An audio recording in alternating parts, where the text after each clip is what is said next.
بسم اللہ الرحمن الرحیم۔ السلام علیکم۔ ایل ایس نیوز کے ساتھ میں ہوں عبد الرحمن بن گوہر۔ ناظرین، انتخابات کا وقت قریب آتا جا رہا ہے، ملک بھر میں سیاسی گہما گہمی ہے، کارکنان اپنے پسندیدہ لیڈر کو جتوانے کے لیے کوشاں ہیں۔ یہی کچھ صورتحال جو ہے تو پشاور میں بھی ہے۔ آج کے ہمارے ساتھ جو مہمان موجود ہیں ان کا تعلق عوامی نیشنل پارٹی سے ہے اور حلقہ 29 کے نامزد امیدوار ہیں۔ ارباب زین عمر صاحب، بہت شکریہ پروگرام میں آنے کے لیے۔ سر، آپ سے میرا پہلے یہ سوال ہوگا کہ آپ نے عوامی نیشنل پارٹی میں شمولیت اختیار کی ہے، تقریباً سال ہونے کو ہے، جی، تو اس کی بنیادی وجہ کیا تھی؟ اس کی بنیادی وجہ یہ ہے کہ میں نے مسافری کافی زیادہ کی ہے، مڈل ایسٹ میں، اسٹیٹس میں، باہر ملک رہا ہوں۔ تو جو بندہ اپنے صوبے سے، اپنے لوگوں سے زیادہ دور باہر رہے، اس میں نیشنلزم جو ہے وہ نیچرلی آتی ہے۔ اور ہمارے جو لیڈرز ہیں، میں ان سے انسپائرڈ بھی تھا، عبدالولی خان، باچا خان، ان کا کردار، ان کی سوچ، ان کی قوم کے لیے سوچ و فکر میں سمجھتا ہوں وہ بہترین تھی۔ اور ساتھ میں ہمارے فیملی سے ارباب محمد ظاہر خان، جنہوں نے اس پہ کافی وقت گزارا اور اپنی سیاست اس پلیٹ فارم سے کی، ان سے بھی میں بہت متاثر تھا۔ یہ وجوہات تھے جو میں اس پارٹی میں نے یہ جوائن کی اور اس سے اپنا کریئر کا آغاز کیا اور سمجھا۔ ارباب صاحب، نیشنل پارٹی جو ہے تو پختونوں کی پارٹی ہے، لیکن پختون یونائٹ نہیں ہو پا رہے، اس کی کیا وجہ ہے آپ کے ذہن میں؟ یہ جو آپ کا سوال ہے یہ بڑا اچھا سوال ہے۔ یہ تحریک کے شروع سے اگر آپ دیکھیں تو یہی سوچ اور فکر ہے، اور باچا خان صاحب تو اکثر یہ کہتے تھے کہ پختون قوم ایک ہو اور اتفاق سے ہو، اور کبھی کبھار وہ مایوس بھی ہو جاتے تھے کہ پختونوں کو اکٹھا کرنا بہت مشکل ہے۔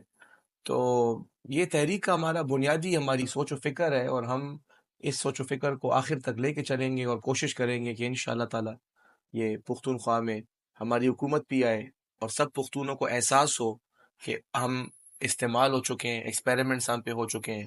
تو کوشش کریں گے کہ انشاءاللہ تعالی پختون اس دفعہ یہ غلطی نہ کریں اور اس جھنڈے کو، ہمارے عوامی نیشنل پارٹی کو، کہ امیدواروں کو منتخب کریں اور ووٹ دیں اور اس سے اتفاق کریں اور قوم کو اکٹھا کرنے کی کوشش کریں تاکہ قوم کی آواز بلند ہو۔ باچا خان جو تھے تو فرام دا ویری بگننگ انہوں نے خدمت خلق کی ترغیب دی ہے، اور ان کا جو مائنڈ سیٹ تھا، تو کیا لگتا ہے نیشنل پارٹی کے موجودہ لیڈرز ان کے مائنڈ سیٹ پر عمل پیرا ہیں؟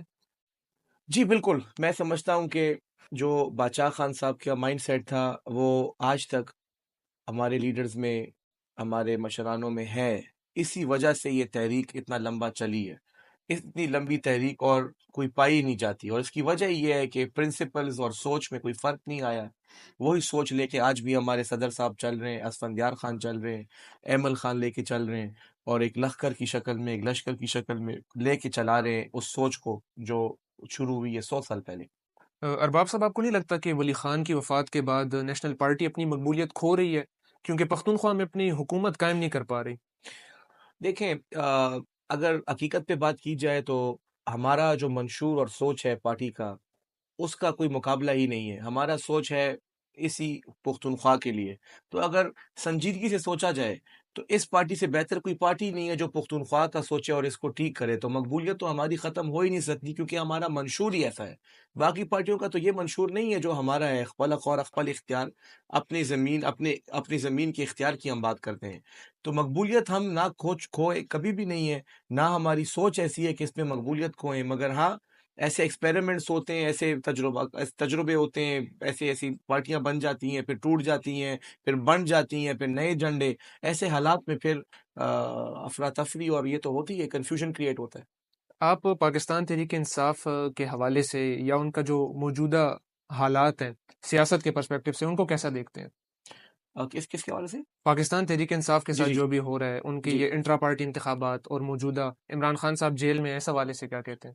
میں تو اس حوالے سے کوئی کمنٹس دینا ہی نہیں چاہتا، کیونکہ جو ان کی تحریک ہے، پاکستان تحریک انصاف کا جو بھی گزرنا ہے، جو ان کی سوچ ہے، دیکھیں میں اس پہ یہ ضرور کہوں گا کہ اگر پاکستان تحریک انصاف کے پاس صوبہ پنجاب تھا اور صوبہ پختونخوا ان کے پاس میجورٹی میں تھا، تو انہوں نے کیوں استعفیٰ دے کے خود چھوڑا؟ خود استعفیٰ دے کے چھوڑا، اپنی پاور کو خود کم کیا، عوام نے ووٹ دیا، آپ نمائندے بیٹھے ہوئے تھے اگر اسمبلیوں میں، تو کیا ان عوام کا حق نہیں تھا کہ ان سے رائے لی جاتی وہ استعفیٰ دینے سے پہلے؟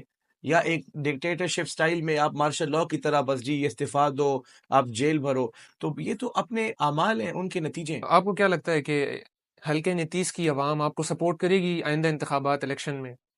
حلقہ 29 تو ایک حلقہ ہے، پورا خیبر پختونخوا سپورٹ کرے گا انشاءاللہ میں۔ اور کیا منشور ہے، کیا مطلب سوچ رکھتے ہیں، اگر جیت گئے الیکشن تو کیا اپنی عوام کو دیں گے؟ ہم اپنے عوام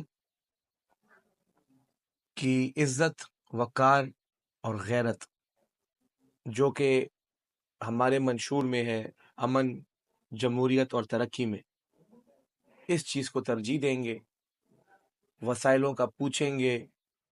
بجلی، جو جس کو نام سے بجلی ہے اور روشنی نہیں ہے، کہیں بھی بجلی نہیں ہے ہمارے گاؤں میں، لوگوں کا اعتبار ختم ہو گیا ہے اداروں پہ، وابڈا ہو گیا، یہ ہو گیا، اس یہ جو اس میں یہ جو اعتبار کم ہوا ہے، یا یہ جو برج ایک بنانا ہے، یہ انشاءاللہ ہم کریٹ کریں گے۔ جہاں پہ لوگ پیسے نہیں دے رہے، ہم ان کو اعتبار میں لیں گے کہ پیسے دیں تاکہ وابڈا کو بھی پیسے ملیں۔ جہاں وابڈا زیادتی کر رہی ہے، وابڈا کو کہیں گے کہ انسانیت کے طور پہ اگر 5% کی بجلی کی ریکوری ہو رہی ہے تو کم از کم 2 گھنٹے تو بجلی دیں۔ 0 گھنٹے بجلی پہ میرے حلقے میں لوگ رہ رہے ہیں، مسجد میں پانی تک نہیں ہے وضو کے۔ یہ سارے باتیں ہیں، اتنی زیادہ باتیں ہیں، گیس ہے، پائپ لائن بچے ہوئے ہیں، ان میں گیس نہیں ہے، امن و امان کی صورتحال کیا ہے آپ کو پتہ ہے۔ بہت سی جو ہمارے مسئلے مسائل ہیں، وہ ہم انشاءاللہ تعالیٰ یہ واپس ان کو ٹھیک کریں گے۔ ارباب صاحب، مجھے یہ بتائیں کہ پختونخوا میں سارے وسائل موجود ہیں، لیکن اس کے باوجود بھی پختون جو ہیں تو رونا روتے ہیں کہ نہیں ہمارے پاس، تو یہ انفراسٹرکچر کی کمی سمجھتے ہیں آپ؟ دیکھیں، ہم اگر ممبرز جاتے ہیں پروونشل یا نیشنل اسمبلیز میں، تو ہمارا کام پالیسی میکنگ ہے۔ مسئلہ صرف یہ ہے اس ملک میں ہمارے کہ ہم پالیسی میکنگ سے نکل کے اور اتنی چیزوں میں مبتلا ہو جاتے ہیں، ہمارے جتنے بھی یہ پارٹیوں سے اور لوگ منتخب ہوتے ہیں۔ تو ہمیں اس چیز کو ٹھیک کرنا چاہیے، ہمیں پالیسی میکنگ ایسی کرنی چاہیے کہ لانگ فار اسٹریچ ایریاز کو ہم، اب جہاں پہ اسکول نہیں ہے وہاں اسکول بنائیں، جہاں اسکول ہے ان اسکولوں کو ٹھیک کریں۔ ہم نے مل جل کے یہ کام کرنا ہے۔ اگر ہم مل جل کے اور ایک لانگ ٹرم پلان کے ساتھ نہیں چلیں گے، اور ہم اس میں لگے رہیں گے کہ جی اس کو ٹرانسفارمر دیں تو ووٹ لیں، تو اس کی گلی ٹھیک کریں تو وہاں ووٹ زیادہ ہے، تو اگر ووٹ کے پیچھے آپ پھرتے رہیں گے اور ہر الیکشن میں تو در بدر پھرتے رہیں گے۔